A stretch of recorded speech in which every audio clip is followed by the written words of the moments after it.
Olá, boa noite, o Jornal da Sete está começando. Na edição de hoje, na nossa entrevista de estúdio, nós vamos falar sobre o tema saúde, mais especificamente sobre os nossos rins.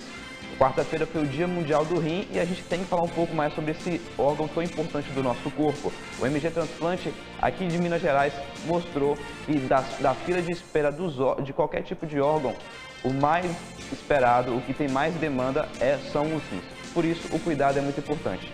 Para a gente saber um pouco mais sobre esse assunto, eu vou conversar com o Abraão Faria Neto.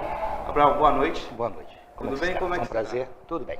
É um número alarmante, mais de 2.000 pessoas estão na fila de espera por um rim. Como é que você vê essa situação, principalmente na nossa região, na nossa cidade? Você que acompanha e trabalha. Mas isso sempre foi assim, porque a resolução por um problema de deficiência total dos rins é justamente a diálise crônica, ou a diálise peritoneal crônica, ou a hemodiálise crônica, ou para os indivíduos que sustentam, que podem fazer o transplante e que conseguem, que são afortunados em conseguir um órgão a ser transplantado, eles fazem o transplante, que seria a substituição de uma inexistência de uma função renal. Né? Agora, o mais importante disso tudo não é porque as pessoas atentam muito para o tratamento do problema. Eu acho que a grande dica seria a prevenção desse problema, evitar que haja uma falência do sistema funcional renal.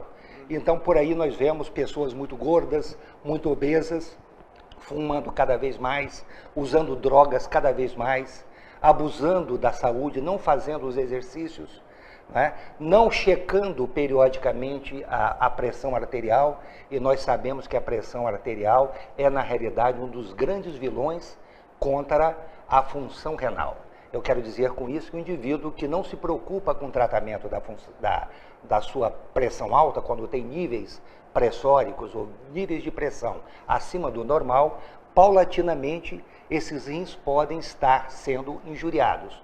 E isso pode, no futuro, culminar com uma insuficiência total da função renal. E até explicando para o público como é que a estrutura do nosso corpo se liga ao rins, como é que esse funcionamento todo...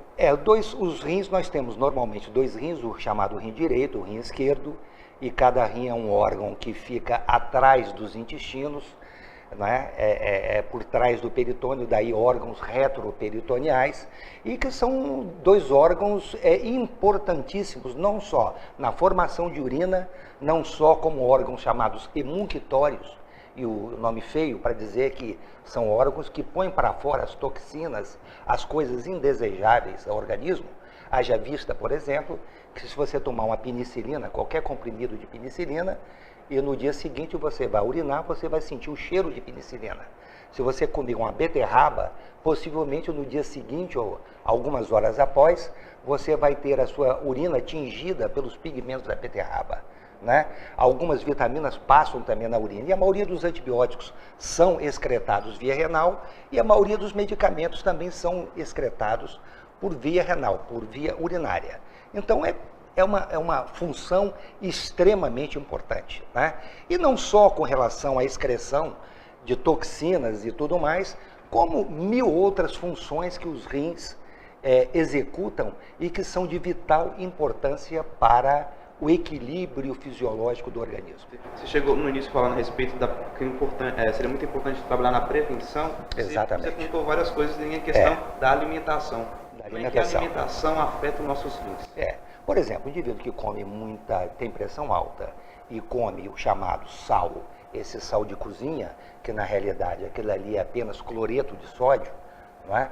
Eu já dou até uma dica aqui, eu achava muito melhor, né? Isso vai ferir algumas sensibilidades, né? Eu acho que esse sal de cozinha, na minha casa eu utilizo o sal grosso. Porque o sal grosso, o sal não refinado, não é cloreto de sódio, é o cloreto de sódio mais cloreto de magnésio, que é benéfico para o organismo, tem potássio e tem inúmeros elementos ou micronutrientes importantíssimos. Quando você industrializa o sal, e nós comemos esse sal frequentemente, aquilo é cloreto de sódio mesmo, e aquilo praticamente só vai aumentar a retenção de líquido, aumentar a pressão arterial, e não vai fazer nenhum bem ao organismo. Né? Bom, então o indivíduo que tem pressão arterial elevada, ele deve checar e tratar a sua pressão. Uma outra dica é com relação ao diabetes. O diabetes é, na realidade, umas doenças mais tenebrosas no sentido de ocasionar um dano renal. Todo indivíduo que tem níveis acima do esperado, e o esperado seria que todos nós tivéssemos níveis de glicose, chamado glicemia, abaixo de 100 miligramas por 100 ml de sangue, esse indivíduo está correndo um pouco de risco. Ele está sofrendo N transformações no seu organismo e, se deixar esse rim no futuro, ele será um rim lesionado em função do diabetes. Abraão, a gente vai continuar falando, só que a gente vai para o nosso primeiro intervalo. O Jornal da 7 volta daqui a pouco.